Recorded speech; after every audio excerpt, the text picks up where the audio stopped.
Pilot Rohit Reddy, not only a political leader but also biggest business dealer. Main రూట్లో రాజకీయం, side రూట్లో వ్యాపారాలు, వ్యవహారాలు. మొయినాబాద్ డ్రగ్స్ పార్టీ దగ్గర తీగలాగితే దుబాయ్లో కదిలింది డొంక. విదేశాల్లో లావాదేవీలు, సీక్రెట్ డీల్స్, అమ్మాయిలు, డ్రగ్స్ సప్లై, ఇంకా ఎన్నెన్నో. రోహిత్ అఘాయిత్యాల చిట్ట చాలా పెద్దది. Hyderabad to Zambia via Dubai. Pilot వారి నెట్వర్క్ మామూలుగా లేదు.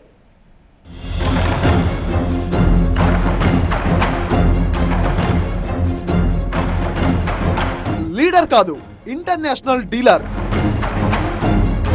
మొయినాబాద్ ఫామ్ హౌస్ నుంచి దుబాయ్లోని బుర్జ్ ఖలీఫా దాకా pilot Rohit Reddy farm house ఎపిసోడ్లో తవ్వే కొద్దీ సంచలనాలు. పార్టీలో పాల్గొన్నది జస్ట్ 11 మంది. వారిని విచారిస్తే 26 మంది పేర్లు బయటకొచ్చాయి. వీళ్లలో డ్రగ్స్ సప్లయర్లు Rohit Reddy Dubai friends. Party జరగడానికి ఒక్క రోజు ముందు అంటే మార్చి 13వ తేదీన కూడా ఫుల్ గా మత్తులో ఉంది Rohit Reddy and co. SIT విచారణలో ఇదే కాదు, ఇంతకు మించిన షాకింగ్ ఎలిమెంట్స్ చాలానే ఉన్నాయి. మార్చి 13 సాయంత్రం 6:30 ఢిల్లీ నుంచి శంషాబాద్ ఎయిర్పోర్ట్ లో దిగాడు నమిత్ శర్మ. రిసీవ్ చేసుకోవడానికి స్వయంగా రోహిత్ రెడ్డే వెళ్ళాడు. తోడుగా కౌశిక్ రవి, అర్జున్ కూడా ఉన్నారు. నేరుగా మ్యారిట్ హోటల్ కు వెళ్లి కాసేపయ్యాక అందరూ కలిసి బేబిలాన్ పబ్ కు వెళ్లారు. అక్కడ రోహిత్ సోదరుడు రితీష్ రెడ్డితో పాటు మరో 2 నాయకులు కూడా జాయిన్ అవుతారు. పబ్ లో ఫుల్ గా ఎంజాయ్ చేశాక అందరూ కలిసి రోహిత్ రెడ్డి ఫామ్ హౌస్ కు వెళ్లారు. కౌశిక్ రవి కోరిక మేరకు మైండ్ స్పేస్ నుంచి 2 కాల్ గర్ల్స్ ను ఫామ్ హౌస్ కు తీసుకొస్తాడు రోహిత్ పిఏ శ్రవణ్. మళ్ళీ ఫామ్ హౌస్ నుంచి మ్యారిట్ హోటల్ కు లొకేషన్ చేంజ్. రోహిత్, రితేష్ మాత్రం ఫామ్ హౌస్ లోనే ఉండిపోయారు. 14వ తేదీ సాయంత్రానికి మళ్ళీ అందరూ ఫామ్ హౌస్ కు చేరుకున్నారు. మరికొంతమందిని రోహిత్ రెడ్డి వాట్సాప్ కాల్ ద్వారా ఇన్వైట్ చేశాడు. అందరూ కలిసి పార్టీ చేసుకున్నారు. రోహిత్ అరేంజ్ చేసిన కళ్ళు, లిక్కర్, ఫుడ్ సరిపోక తనకు డ్రగ్స్ కావాలని కౌశిక్ రవి కోరడంతో డాక్టర్ బాలాజీ దగ్గరికి వెళ్లి MDMA డ్రగ్స్ తీసుకొచ్చి అందరూ మత్తులో ఉండగా కరెక్ట్ గా ఇదే టైంలో పోలీసులు ఎంట్రీ ఇచ్చారు.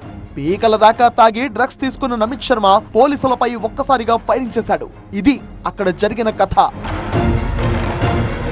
2024 సెప్టెంబర్ నుండి ఈ ఏడాది మార్చి 14 వరకు దాదాపు 8 సార్లు ఫామ్ హౌస్ లో డ్రగ్ పార్టీలు జరిగినట్టుగా సిట్ వివరాలు సేకరించింది. నమిత్ శర్మతో, కౌశిక్ రవితో ఎలా టచ్ లోకి వచ్చాడో, దుబాయ్ లింక్స్ ఎలా కుదిరాయి అని ఆరా తీసినప్పుడు రోహిత్ రెడ్డి ఒరిజినల్ బ్యాక్గ్రౌండ్ తెలిసింది. 2023 అసెంబ్లీ ఎన్నికల్లో ఓటమి తర్వాత రోహిత్ రెడ్డికి డ్రగ్స్ తీసుకోవడం అలవాటైందని, తరచూ దుబాయ్ కి వెళ్లడం, అక్కడ ఫ్రెండ్ సర్కిల్ పెంచుకున్నారని సిట్ గుర్తించింది. కేవలం 5 నెలల గ్యాప్ లో 10 సార్లు దుబాయ్ కి వెళ్లాడంటేనే రోహిత్ కి దుబాయ్ కనెక్షన్ ఎంత గట్టిదో అర్థమవుతోంది. దుబాయ్ లో ఒక 4 BHK రెంటెడ్ పెంట్ హౌస్ లో ఉంటూ బిజినెస్ డీల్స్ ఓకే చేసుకునేవాడు. ఇక్కడే డ్రగ్ మాఫియాతో కూడా లింకులు ఏర్పడినట్టుగా తెలుస్తోంది. దుబాయ్ బుర్జ్ ఖలీఫాలో కూడా రోహిత్ రెడ్డి పార్టీలు చేసుకున్నాడట. Rohit Reddy business deals national కాదు, ఇంటర్నేషనల్. అమెరికాలో మెడిసిన్ మ్యానుఫ్యాక్చరింగ్ యూనిట్ లో రోహిత్ రెడ్డికి పార్ట్నర్షిప్ ఉందట. ఒక ఎంపీతో కలిసి ఆఫ్రికన్ కంట్రీ జాంబియాలో గోల్డ్ మైనింగ్ ప్రాజెక్ట్ లో ఇన్వెస్ట్ చేయడానికి ప్లాన్ చేశారట. తాండూరు స్టోన్స్ కి యూకేతో పాటు అమెరికాకు ఎక్స్పోర్ట్స్ చేయడానికి ఇన్వెస్టర్స్ కోసం వెయిటింగ్ లో ఉంది రోహిత్ టీమ్.